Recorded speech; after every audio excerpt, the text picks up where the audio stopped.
Buenos días a todos. Creo que ya estamos listos para empezar este webinar.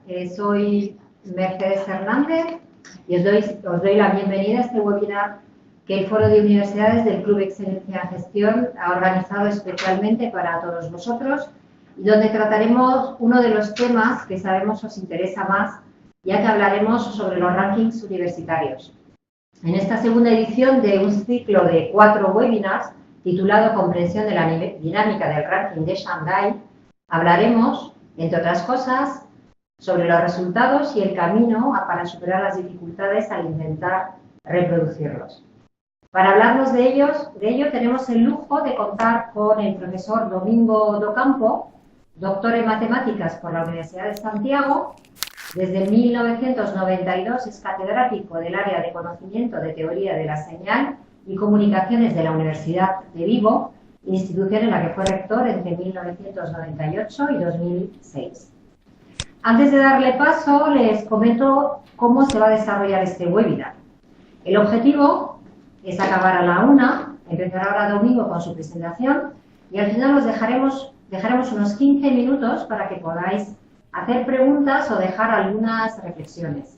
Para participar debéis enviar vuestras preguntas a través del chat, que podéis ver en la parte inferior de vuestra pantalla a la derecha, seleccionando la opción organizador.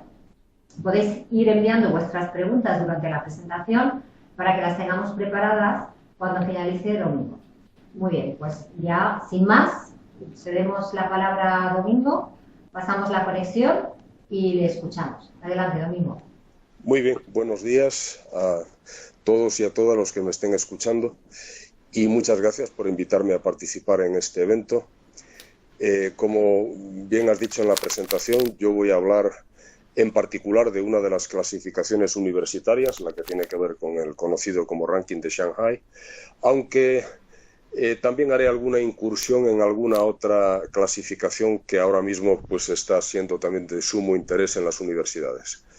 Empiezo. ¿Por qué no se mueve esto? Ahora no me deja mover las...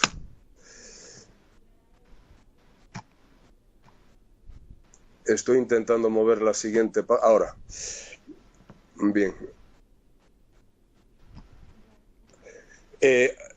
En primer lugar, quería hacer una como meta reflexión sobre el asunto de las clasificaciones universitarias, ¿no? Hay todo tipo de opiniones en torno a ellas, hay gente que las defiende, hay detractores, hay indiferencia en otros muchos casos, hay sumo interés por parte de los medios de comunicación el día que aparecen, luego ya se olvidan durante todo el año, pero en todo caso la visión que yo pretendo trasladar hoy aquí en esta charla es más utilizar las clasificaciones no como una pesadilla anual de la que hay que escapar cuanto antes, sino como una herramienta para conocer, bueno, cómo marcha una institución, qué posición ocupa internacionalmente con respecto a sus pares, aprender también lo que están haciendo los demás y extraer todo el partido posible de la información que aparece en la clasificación. No estoy interesado, además, particularmente en si una aparece mejor que otra, no, es si yo me viese en ellas y puedo aprender algo, pues cómo puedo aprender algo, ¿no? Entonces voy a hablar en particular en esta charla del ranking de Shanghái. Explicaré a continuación por qué me parece que es la herramienta más fiable si uno quiere saber cómo es la posición de una universidad en el contexto global. Voy a hablar sobre algo que hemos llamado con un colega australiano la dinámica del ranking de Shanghái. Es un poco ver cómo un procedimiento que tienen de compresión de puntuaciones afecta a la manera de dar el veredicto final sobre la posición de cada universidad. Hablaré después de un poquito de cómo utilizar los resultados del ranking que se conoce como ARW por Academic Ranking of World Class Universities, utilizarlo como herramienta de benchmarking, no de comparación. Después bajaré también a un terreno que nos es familiar a todos aquellos que trabajamos en las universidades, que es, bueno, ya hemos visto un poco rankings, pero ¿y qué pasa comparando algo con la financiación de las universidades? Voy a dar un poco noticia de un reciente trabajo que he hecho también con el mismo colaborador en Australia, con el profesor Lawrence Cram, sobre algunos resultados en financiación y en resultados en países como Australia, Canadá, Italia y España. Y después haré una pequeña comparativa entre el Shanghái y el conocido como Times Higher Education, que es también, digamos, el gran competidor del Shanghái en estos momentos en atraer la atención de las universidades. Lo primero que quería decir es, también como meta reflexión, siempre hay que tomar este asunto de las clasificaciones universitarias globales con un punto de prevención, porque el que las ha generado ha preparado una serie de indicadores con los que quiere medir verdaderamente aquellas instituciones de élite que en el mundo existen, ¿no? Y es muy difícil que esos indicadores sirvan para medir la prestación de todas las universidades en general. Por tanto, no deberíamos incurrir en el error de juzgar toda la educación superior con los mismos estándares con los que estamos juzgando pues, la prestación de instituciones como Princeton o como Harvard, Oxford, etcétera. No deberíamos incurrir en ese error. Eso por una parte, ¿no? Pero por otra parte también hay que decir que en nuestra cultura universitaria la distinción académica y la producción investigadora van unidas. Por tanto, cualquier clasificación universitaria que atienda preferentemente a la función investigadora debería ser por lo menos una fuente de información no desdeñada, ¿no? Porque si nosotros asociamos distinción académica a investigación, pues es bueno ver cómo se ve reflejada esa distinción académica en las clasificaciones que utilizan fundamentalmente la investigación, ¿no? Con respecto a las clasificaciones universitarias, yo antes de empezar a trabajar con el ranking de Shanghái, pues en el tiempo en que era rector vi que había una serie de clasificaciones que más o menos nos recogían a las universidades del mundo, pero algunas me fijé que tenían demasiado de opinión. Había encuestas para preguntarle a un montón de expertos quiénes eran las mejores universidades aquí, en docencia, en investigación. Y mi impresión personal fue que, bueno, cuando se pregunta, pues son profecías autocumplidas, ¿no? Nunca se sabe si realmente el que maneja la reputación es el ranking o al revés, ¿no? Es la reputación anterior la que maneja el resultado actual del ranking. En definitiva, que el que ya estaba situado va a estar bien situado y para el nuevo va a ser muy difícil entrar, ¿no? Por otra parte, es evidente que es imposible replicar los resultados de una clasificación universitaria en la cual se hace una encuesta de la cual no conocemos sus resultados. Solamente el que hace el ranking conoce los resultados de la encuesta porque nunca los han publicado, ¿no? Por lo tanto, es inviable pensar que uno va a poder replicar o saber o intentar más o menos intuir cómo uno va a quedar en esa clasificación. Después, por otra parte, las clasificaciones que intentan medir diversos parámetros que tienen que ver con funciones distintas, con dimensiones diferentes, lo tienen muy difícil. Es mucho más fácil una clasificación comprensiva en el sentido de que pueda abarcar a un número grande de universidades cuando se mide nada más que una función. Por eso, en particular, cuando se mide la investigadora, se está midiendo eso que al principio llamaba la distinción académica, ¿no? Yo, todos los intentos que he visto hasta la fecha de multiranking con diversas variables y componentes, no acabo de ver que sean simples de entender para el gran público y, de hecho, pues no atraen demasiado interés, ¿no? Por eso es por lo que desde un principio yo me fijé en el ranking de Shanghái, porque todas sus informaciones provienen de fuentes públicas y publicadas y, por tanto, son accesibles. Pero también hay que decir que tan importante es saber de dónde sale la información como entender cómo se procesa, ¿no? Si uno no sabe cuáles son los movimientos internos con la información que realiza una clasificación, pues puede incurrir en errores garrafales, ¿no? Yo recuerdo cuando empecé a trabajar con el ranking de Shanghái que había leído un artículo bastante famoso en una revista pues, que yo creo que es de las de referencia en el ámbito de la bibliometría, que se llama Scientometrics. Era una especie de diatriba gigantesca hecha en Francia acerca del ranking de Shanghái, en la cual se afirmaba sin ningún género de dudas que con un simple cálculo podíamos llegar a la conclusión de que, volviendo a juntar 4 instituciones de París que se habían desgajado de la antigua Sorbonne, se conseguiría una institución que estaría al nivel de la Universidad de Harvard, que era en esos momentos y sigue siendo la número 1 en el ranking de Shanghái, ¿no? La verdad es que esto no es así, ¿no? Como no conocían cuál es el mecanismo interior de manejo de las puntuaciones, pues lanzaron esta afirmación que, dentro de un papel científico, pues la verdad es que deja mucho que desear, ¿no? Porque lo correcto es que, si se produjese dicha agrupación de esas 4 instituciones dedicadas a las ciencias duras, se conseguiría exactamente el nivel de Oxford, o, lo que es lo mismo, estarían en la 4ª parte del camino que les llevaría a igualarse a la Universidad de Harvard, ¿no? Entonces, el ranking de Shanghái, para volver un poco antes de entrar en la cocina del ranking de Shanghái, indicar 4 cosas sobre él: no tiene en cuenta opiniones, no hay ninguna encuesta, no hay ninguna información que aporten las propias universidades que sean tenida en cuenta en el ranking, todo es información pública. Los que están detrás de esta clasificación son miembros de un departamento universitario de una universidad de China, y su intención inicial, cuando lanzaron esta clasificación, no era otra que comparar a las universidades de China con las universidades potentes en el mundo, para convencer al gobierno chino de que había que invertir en educación, porque estaban muy por detrás.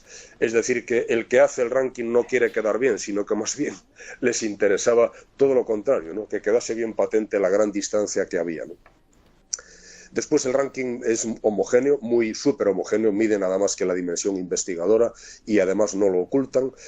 Como dije antes, sabemos dónde está la información, y la cuestión es que hasta el año 2013, ya llevaba 10 años el ranking funcionando, nadie conocía la cocina, ¿no? Nadie conocía cómo se procesaban los datos internamente. Por eso dio lugar a esa afirmación que antes visteis en ese trabajo científico, o incluso a la publicación de un artículo científico que manifestaba la irreproducibilidad de los resultados del ranking, ¿no? Entonces, cuando yo me metí a trabajar, me parecía que no era irreproducible, pero que efectivamente había un número suficiente de incertidumbres como para que hubiese que trabajarlo duramente, ¿no? Ahora, a toro pasado, os puedo decir que el mecanismo más importante es simple, os lo voy a contar a continuación, pero luego del mecanismo más importante hay una serie como de pequeños trucos que uno tiene que ser capaz también de resolver antes de ser capaz de replicar los resultados completos de la clasificación, ¿no? Entonces, oye, disculpadme que tenga algunas diapositivas en castellano y otras en inglés. Esta conferencia la he dado hace muy poco en París y, la verdad, no he tenido mucho tiempo, y lo que he hecho, como estamos hablando, y yo estoy seguro de que todos vosotros entendéis perfectamente lo que ahí está escrito, o sea que no hay problema. Lo primero, en Unlocking the Secret, ahí lo que trato de decir es cuál es el punto fundamental que uno tiene que entender para no confundirse con el ranking, porque en este ranking 2 más 2 no es igual a 4. En segundo lugar, voy a hablar de cómo ver el papel especial de la ciencia social dentro de cómo ellos miden uno de los indicadores que afecta a la producción científica de las universidades. En tercer lugar, contaros un poquito cómo ellos hacen un indicador que se llama rendimiento per cápita, y cómo ellos llegan a la cuenta de cuál es el equivalente a tiempo completo del personal académico de una universidad, y después, a partir de ahí, ya os indico que los resultados son reproducibles. La primera, en cómo deshacer el secreto. Fijaos lo que dice la propia página del ranking, ¿no? Dice que para cada indicador simplemente se le asigna al que tiene más la puntuación de 100, y todos los demás se recalculan en función de esa puntuación. Esto, leído literalmente, nos llevaría a pensar que lo que hay es una simple relación lineal, ¿no? Es decir, que si el mayor tiene una puntuación de 50 y la elevas a 100, pues todos los demás habría que multiplicarlos por 2 y ya estaría, ¿no? Pero desafortunadamente el mecanismo es no lineal. Mientras esto no fue comprendido, pues la gente que se enfrentó a este asunto no fue capaz de reproducir, ¿no? Yo pensé desde un principio que era no lineal, porque era evidente que no podía ser lineal, si no saldría muy fácil, ¿no? Entonces, la cuestión con las cosas que no son lineales es que a veces son endiabladas, ¿no? Pero en el caso particular que nos ocupa, y ahora a toro pasado, casi podemos decir que no era esto obvio. Y se volvió un poco obvio en el año 2015, porque en particular con uno de los indicadores que se llama el número de autores altamente citados de una institución, pues salió una cuenta muy precisa. Resulta que en el año 2015 la universidad que tenía más investigadores clasificados como altamente citados era, pues como no podría ser otra, la Universidad de Harvard, que tenía 100. Y 100 es un número mágico que hace muy fácil hacer las cuentas, ¿no? Entonces, si os fijáis en esta diapositiva, la columna de la izquierda os daría el número de investigadores altamente citados de una institución. Y la columna de la derecha, la puntuación que aparece en el ranking de Shanghai. Por ejemplo, Harvard tiene 100 investigadores altamente citados y su puntuación es 100. La primera universidad que aparece citada, James Cook, en Australia, tiene un solo investigador y su puntuación es 10. Otra universidad australiana tiene 4 investigadores y su puntuación es 20. La Universidad de Copenhague tiene 9 y he dejado un interrogante porque creo que no nos va a ser difícil decir cuál va a ser el número que tiene que caer ahí, ¿verdad? Y a continuación también he puesto una interrogante en el número de investigadores, pero dejando escrito cuál es la puntuación, 40, porque tampoco nos va a ser muy difícil intuir cuál va a ser el número que tiene que aparecer en ese lugar del interrogante, ¿no? Esto seguiría con la Universidad de Washington, que tiene como 25 investigadores, tiene 25 y pico porque había como un decimal debido a que se compartía, pero grosso modo quiero decir que 25 investigadores dan una puntuación de 50, 36 investigadores una puntuación de 60, 49 investigadores una puntuación de 70. Parece bastante claro que por ahí hay un cuadrado y una raíz cuadrada que están funcionando, ¿no? Es decir, que la Universidad de Copenhague tendría que tener una puntuación de 30 y que el número de investigadores del Instituto de Tecnología de Zúrich tendría que ser 16 para que esto encajase, ¿no? Y de ahí pues sale la fórmula esta de la Coca-Cola que tiene el ranking de Shanghái, que es tan simple como lo siguiente. Para cualquiera de los indicadores del ranking, H va a simbolizar cuál es la puntuación en bruto, y en bruto quiere decir cómo ellos van sumando puntos en Nobeles, en artículos en las revistas de más importantes de Science and Nature, número de autores, publicaciones, etcétera. Tú averiguas, le pongo H porque normalmente esta institución es Harvard, en cinco indicadores es la Universidad de Harvard y nada más que en uno es Caltech, que es en la parte per cápita. Esa la pones en el denominador. En el numerador pones los puntos que le corresponden a la institución que estás analizando. Al cociente le calculas la raíz cuadrada y multiplicas por 100. Y eso es el mecanismo de compresión de las puntuaciones con el que actúa el ranking de Shanghái. Esto es lo que publiqué en aquel artículo del año 2013 que se tituló Reproducibilidad de los resultados del ranking de Shanghái, en el que a partir de ese momento pues todo el mundo podía, si quería, pues reproducir los resultados del ranking, ¿no? Sin más, ¿no? Ahí está esa fórmula. Después veremos las implicaciones que tiene esa fórmula para la dinámica del ranking. Con respecto a la ciencia social, comentaros también que si veis un indicador en el que realmente es donde todas las universidades puntúan, que es el volumen de publicaciones anuales, ellos hacen una distinción. Dicen que hay los que están indexados en la parte la parte de ciencias, digamos, y los que están indexados en la parte de la ciencia social, que solamente se tienen en cuenta las contribuciones de tipo artículo. Eso es fácil, no tienes más que poner en la Web of Knowledge artículo, pero luego dice que para calcular el número de artículos de una institución le asignan un peso especial de 2 a los papeles en la ciencia social. Claro, si fuera un peso de 2 no haría falta decir que es especial, ¿no? Entonces yo ya me imaginé desde un principio que no iba a ser tan fácil como poner 2 puntos a aquellos artículos que están en la ciencia social. Y realmente lo que tienes que hacer es algo también simple, pero bueno, que es un poco más trabajoso, que es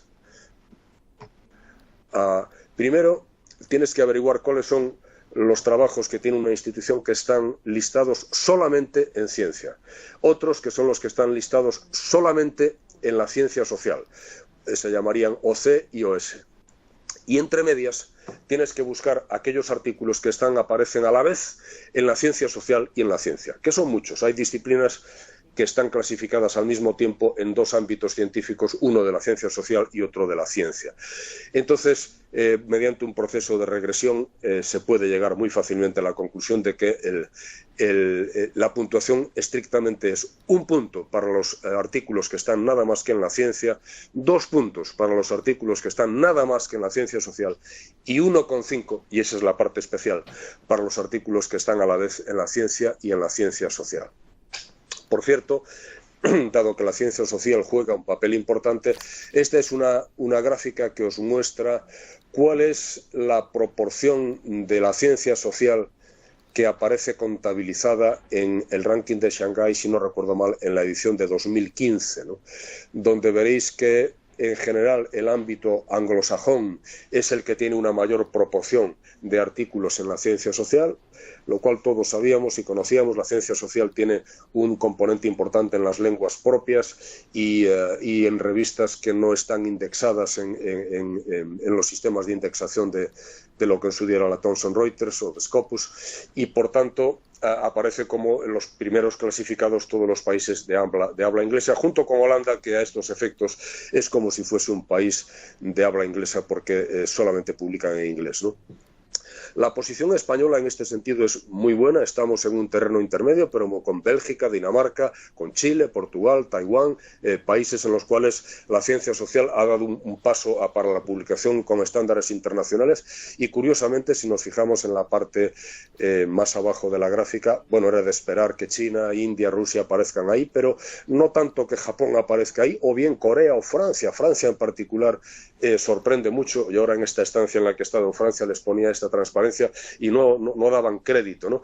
Pero es la realidad, ¿no? La ciencia social en Francia, que fue de auténtica excelencia no hace ni 40 o 50 años, en estos momentos, desde el punto de vista de la visibilidad internacional, pues ha cambiado, ¿no?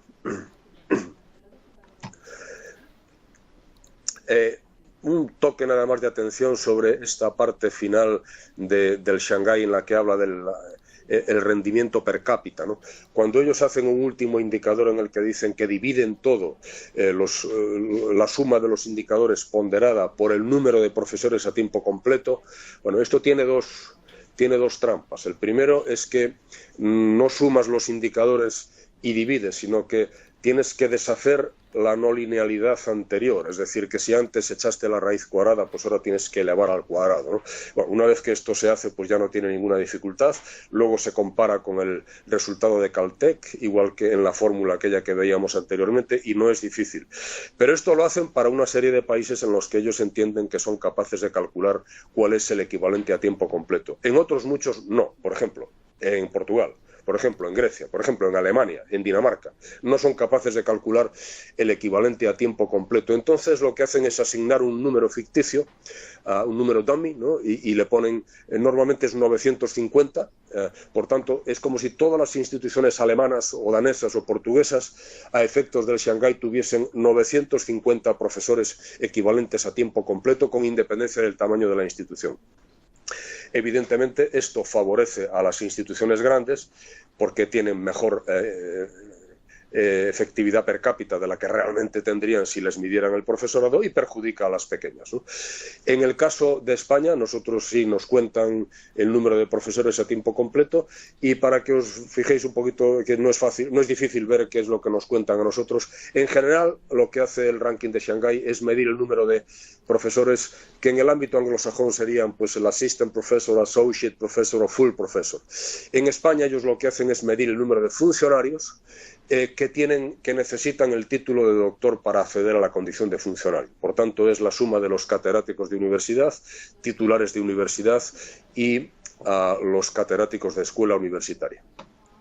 Incidentalmente, esto produce un beneficio colateral para algunas universidades, en particular la Pompeu Fabra, que tiene un volumen grande de profesores contratados y mucho menor de catedráticos y titulares, pero ellos no ven esa parte de contratados, a pesar de que son contratados con la categoría y rango de catedrático y titular, no aparecen clasificados como tales y, por tanto, aparece con un rendimiento per cápita extraordinario, que hay que poner esta pequeña información de que se debe a la forma de computar el número de profesores a tiempo completo.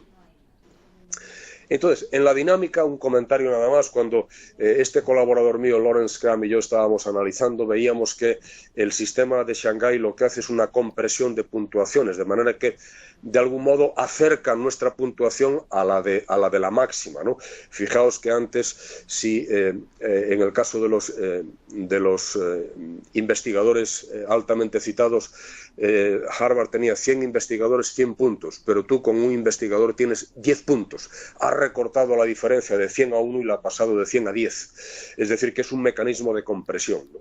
Y nosotros nos preguntamos en su día si había otras clasificaciones, no en el ámbito académico, sino en otro ámbito, que fueran o bien del mismo estilo o bien del estilo contrario, que en vez de comprimir expandiesen la diferencia, ¿no? Y dado que nosotros ambos teníamos una cierta inclinación por un deporte que yo sigo llamando el deporte rey, que es el atletismo, nos acordábamos de que en el decatlón pues hay un sistema de medición que además después nos lleva a dar unos puntos para el tipo que lanza una jabalina y al mismo tiempo corre los 1500 metros lisos y después salta a altura, y a cada uno de los ejercicios hay que darle unos puntos, y además de eso en la tabla de conversión de los puntos hay unas fórmulas, ¿no? Y nos encontramos con que las fórmulas del decatlón eran opuestas a las fórmulas del Shanghái. En lugar de calcular la raíz cuadrada y luego elevar arriba, lo que hacían era al contrario, elevar al cuadrado. Y ahí pues nos dimos cuenta de que efectivamente hay dos tipos de sistemas, unos se llaman progresivos, otros regresivos. El sistema progresivo es aquel que se ajusta al hecho siguiente: en cuanto un esfuerzo es mucho más difícil cuando ya te estás acercando a la prestación de los mejores, entonces lo lógico es que el sistema de puntuación sea progresivo y tienda a expandir las diferencias, lo cual es muy razonable en el mundo del atletismo porque, aunque los que me estéis escuchando no seáis muy aficionados a él, ya os daréis cuenta de que es mucho más difícil para el campeón del mundo bajar una centésima de segundo que para alguien que empieza con un poco de entrenamiento bajar medio segundo cuando corren los 100 metros, ¿no? Es decir, que las cosas se vuelven más difíciles cuando llegas a las alturas. En cambio, en las universidades es justamente todo lo contrario, ¿no? Todo funciona como un sistema de ganancia-ganancia, ¿no? De win-win para las grandes universidades. Cuando eres mucho mejor que todos los demás, todo el mundo quiere colaborar contigo, todo el mundo te envía sus mejores estudiantes, todo el mundo te envía sus mejores profesores para realizar estancias en toda universidad, y por lo tanto las mejoras en la cumbre son mucho más fáciles. Con lo cual, bueno, pues la impresión que nos dio a nosotros, a Lawrence y a mí, es que la dinámica interna del ranking de Shanghái, pues creo que le hace un buen favor a las universidades que luchan por empezar a contribuir al crecimiento de la ciencia, porque realmente dan mayor valor a las aportaciones cuando se comienza y hace mucho más difícil darle valor a las aportaciones de cuando ya se está allá arriba en el pináculo, ¿no?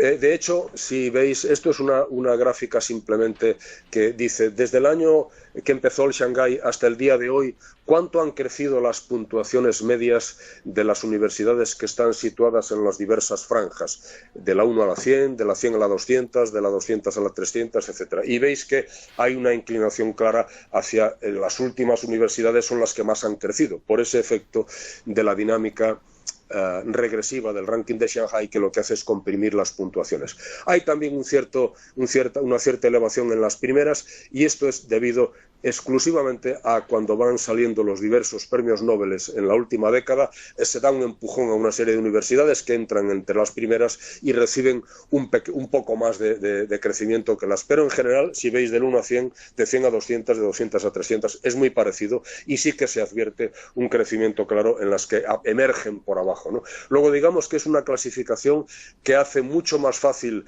el que se muevan las cosas en la base de la pirámide y un poquito más difícil que se muevan las cosas cuando ya estás un poco más arriba. Voy a empezar ahora un ejercicio de utilización del ranking de Shanghái como una herramienta de benchmarking, ¿no?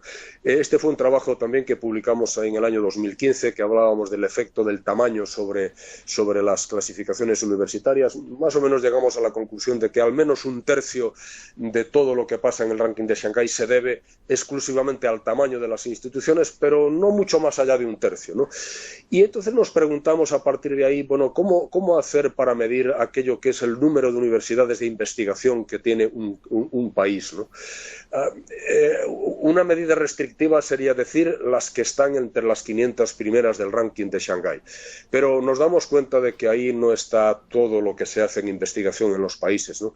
Y llegamos a la conclusión, entre mi colega y yo, de que si bajábamos hasta la mitad de la puntuación de lo que se necesita para entrar en el Shanghái, como somos capaces de reproducir las puntuaciones de un montón de universidades en el mundo, de hecho más de 3.500 a día de hoy, pues podíamos llegar a una lista de como unas 1.200 universidades a las que podíamos clasificar como universidades de investigación, en el sentido de que la investigación juega un papel importante dentro de las universidades y por eso alcanzan un nivel de puntuación en el ranking que es por lo menos visible.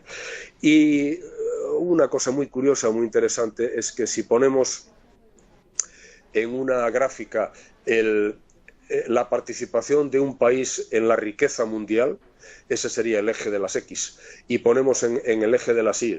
Esta gráfica está hecha en escala logarítmica para poder, porque si no, las Estados Unidos y China saldrían muy lejanas, ¿no? Pero no afecta la correlación que aparece allí, que está calculada con los datos en bruto, ¿no?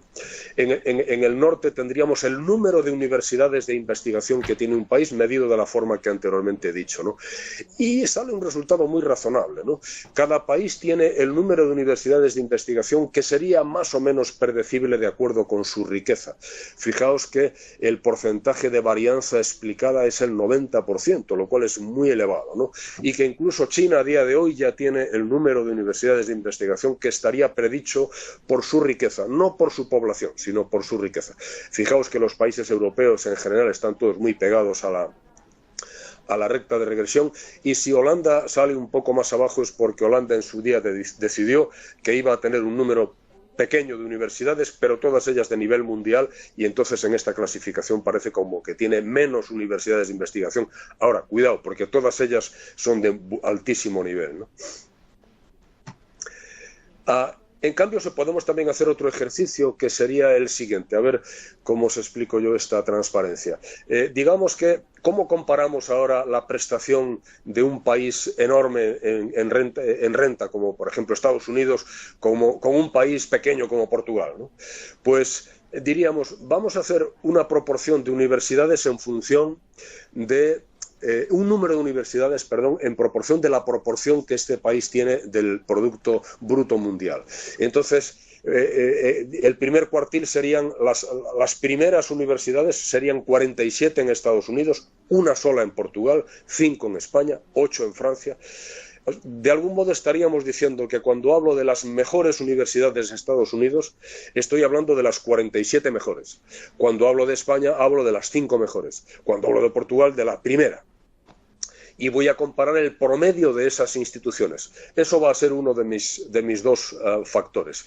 Luego voy a saltar a 2 cuartiles y voy a llegar a un número igual, de 47 para Estados Unidos, pero serían las que estarían clasificadas entre la posición 139 y 185. En España, otras 5, pero estarían clasificadas entre la 15 y la 19. En Portugal, por seguir con el ejemplo, sería la cuarta. Y medir cómo es la prestación del cuarto cuartil con respecto al primer cuartil. De algún modo nos va a dar una idea de cómo se compara una universidad promedio de un país con una universidad de excelencia de un país. Esto es otra forma de utilizar el Shanghái como herramienta de benchmarking, ¿no?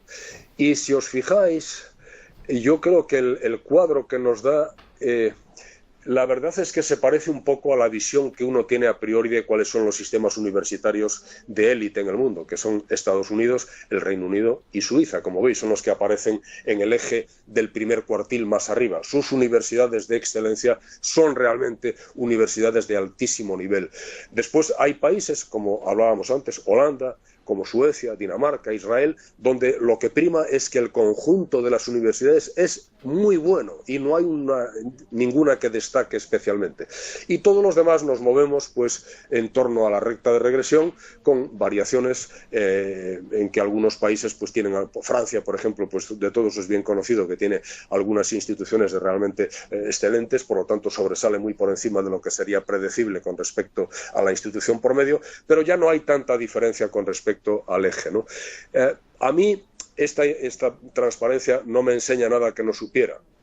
pero sí que me parece que refleja un hecho, que la clasificación universitaria de Shanghái no se aleja mucho de los estándares con los que todos los académicos que nos hemos movido por el mundo más o menos manejamos para comparar los diferentes países. La hace más creíble, digamos.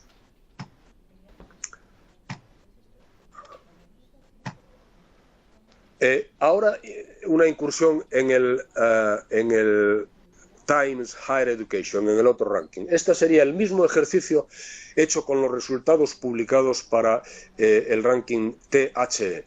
Y pongo en verde aquellos países que salen ganando con el THE y pongo en rojo aquellos países que salen perdiendo.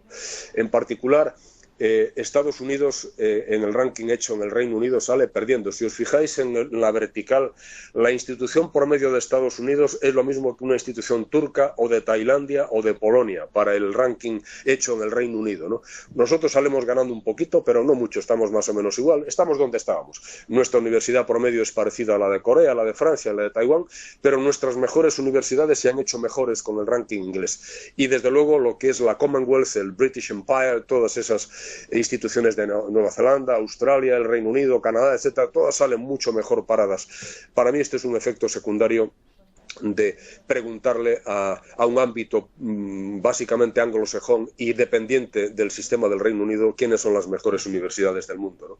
En otra transparencia que os pongo a continuación, esta es una gráfica en la que os diría, esto es Australia. En el eje horizontal está el tamaño de las instituciones. No tienen nombre, pero no hay más que ver que van incrementando el volumen de presupuesto de la institución. Y en el eje superior estaría la puntuación. Uno de ellos es en el ranking de Shanghái, otro de ellos es en el ranking Times Higher Education. Y como veis, cuando un país es bien conocido para esta revista y por lo tanto la opinión de todos los que hablan del sistema australiano, pues encaja bien dentro del sistema de opinión del mundo anglosajón, yo no creo que nadie fuera capaz de decir a simple vista cuál es la del Shanghái y cuál es la del... Yo ya no me acuerdo. Sé que una de las dos es el Shanghái y la otra es la del Times, pero se parecen las dos como una gota de agua. Si pusiésemos esta misma gráfica para Estados Unidos, para Francia o para otros países, no tendría nada que ver. Hay unas discrepancias tremendas. Entonces, bueno, y solamente para esta conferencia el otro día me propuse echar un vistazo a...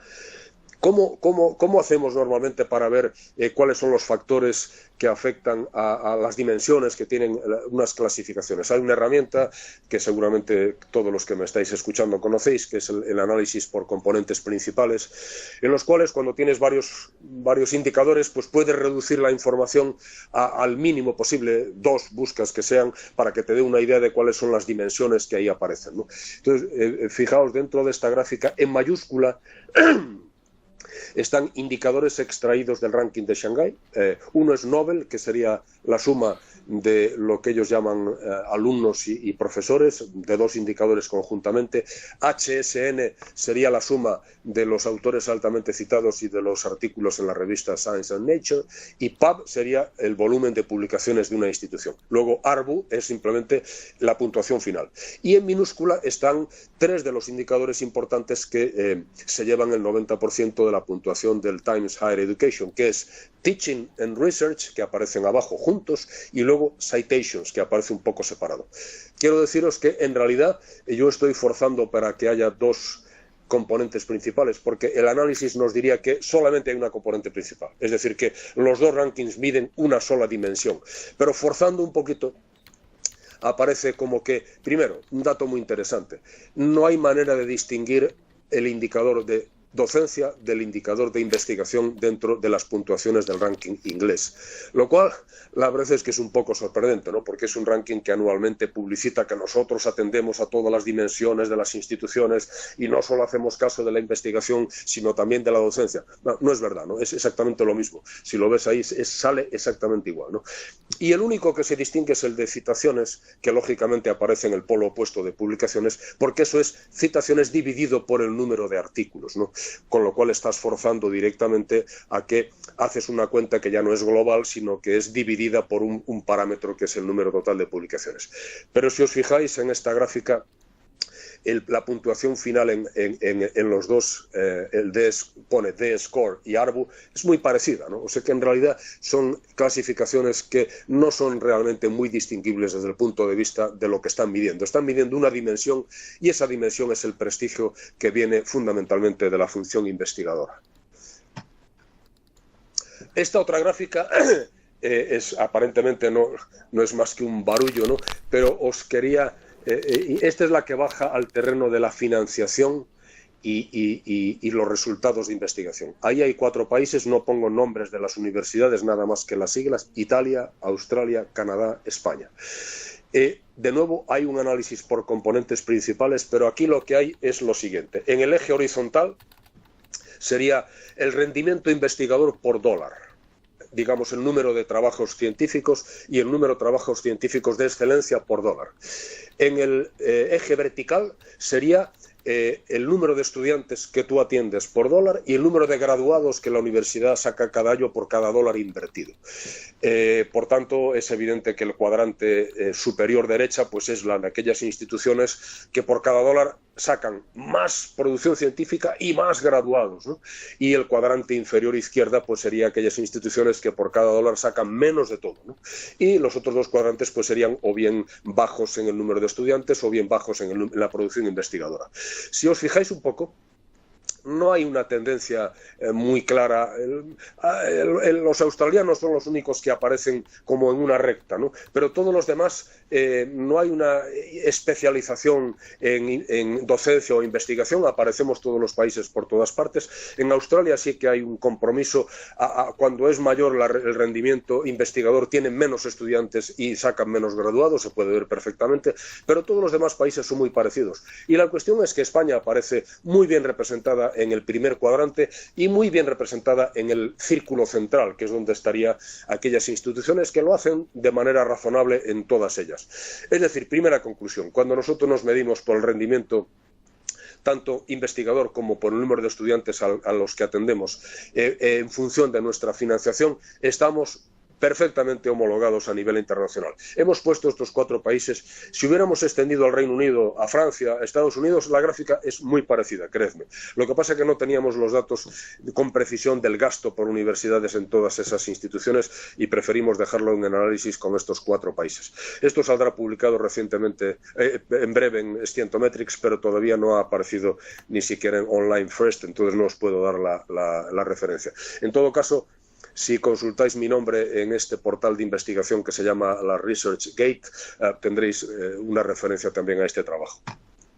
Y luego nos preguntamos, bueno, esto es como hablar de promedios, y si hablamos de lo que hacen las mejores, y ahí fue donde vimos una pequeña diferencia. Esto os voy a explicar.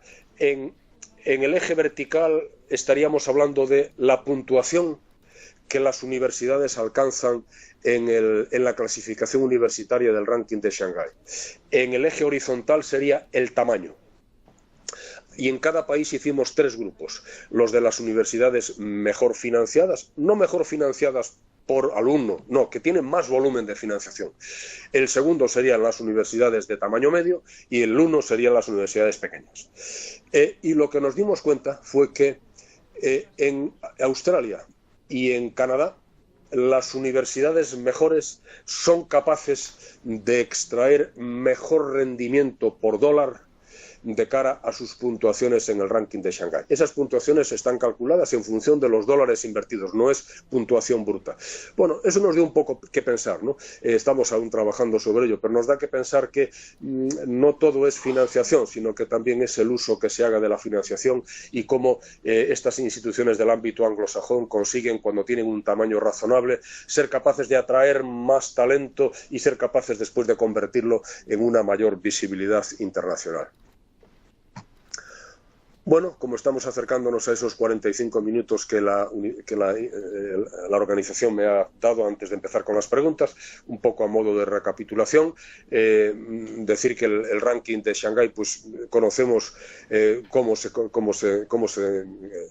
pueden calcular las puntuaciones, sabemos que utilizan un sistema regresivo de puntuación, es decir, que prima los esfuerzos de las instituciones que están queriendo destacar y que además dan un refuerzo especial a las a los trabajos en la ciencia social, ¿no? Y así, a modo de conclusión de lo que hemos ido hablando con respecto a nosotros, a nuestras universidades, pues yo creo que las clasificaciones que están basadas en datos objetivos son las que de verdad facilitan esa comparación, ese benchmarking entre instituciones y también entre países, y por lo tanto pueden ser útiles. No hay que mitificarlas, pero pueden ser útiles. Y el diagnóstico que nosotros podríamos extraer de nuestra prestación en todas estas clasificaciones es que la producción investigadora en calidad en nuestras universidades está perfectamente homologada a nivel internacional, e incluso yo me atrevería a decir que está por encima de lo que sería esperable del nivel de financiación del que disponemos, la producción, ¿no? En cambio, sí que podríamos decir que por la visibilidad que nuestras universidades alcanzan, elevar la calidad en el sentido de bibliométrico, del número de citas, de la presencia en las revistas del mayor nivel, pues podría decirse que constituye el principal reto en la próxima etapa de nuestras universidades si queremos bueno, pues tener simplemente una mejor y mayor visibilidad internacional. Espero que con esto pueda facilitar el que haya un poco de diálogo ahora al terminar, y muchas gracias por vuestra atención.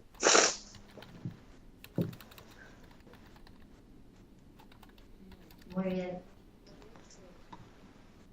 Muchísimas gracias, Domingo. La verdad es que ha sido una presentación muy interesante, con muchísimos datos que espero que, bueno, pues los que hayan estado escuchando les haya sido útil.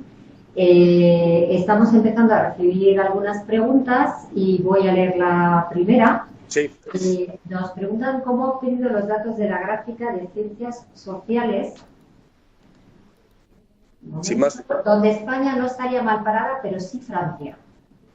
No, esto es simplemente, a ver, de cada institución, de cada país, es fácil calcular cuál es el volumen de publicaciones que están indexados en la ciencia social y dividirlo por el número total de publicaciones que tiene un país. No es difícil, ¿no?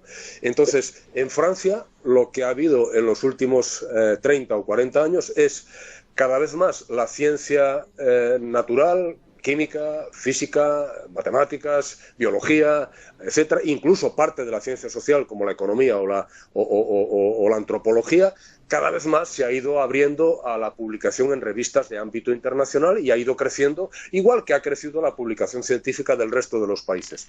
En cambio, la publicación en la ciencia social da la impresión de que está más bien en... Bueno, hay una parte de libros, una parte que Francia es muy amiga de publicación en forma de libros, todos los países en general en la ciencia social, pero Francia en particular, pero luego hay un volumen enorme de publicaciones en revistas que no están indexadas a nivel internacional y que son de ámbito estrictamente francófono, ¿no?